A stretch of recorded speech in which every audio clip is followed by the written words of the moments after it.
اچھا، یہ خوبصورت کتاب جواہر پارے میں نے فٹ پاتھ سے خریدی۔ مقبول انور داؤدی نے مرتب کی، فیروز سنز نے کبھی چھاپی تھی۔ فیروز سنز کبھی کتابیں چھاپنے میں بڑا نام پیدا کیا، بڑی خوبصورت کتابیں اس نے چھاپیں، لیکن جب پیسے اس کے پاس بن گئے تو اس نے کتابیں نہ چھاپنے کا خیال کیا، کیونکہ یہ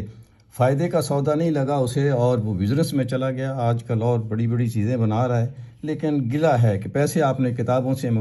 بنائے، اور اب کتابوں کی خدمت کا جب وقت آیا تو آپ نے ہتھیار ڈال دیے۔ بہرحال اس کتاب میں بہت خوبصورت چیزیں ہیں، اردو ادب کی کہانی، بصرے کے ملکہ، جان عالم، یعنی کلاسک اردو حوالے سے بھی انتخاب موجود ہے، اسلام کے حوالے سے انتخاب موجود ہے، اور جو شاعری ہے اس کا، نثر کا، ڈراموں کا، اور اس طرح سے جتنے بھی ہمارے اردو ادب کا خزانہ ہے جو لکھا گیا، وہ سب کا سب جو ہے وہ ایک جگہ پہ جمع کر دیا گیا ہے، اور یہ بہت ہی خوبصورت ہے۔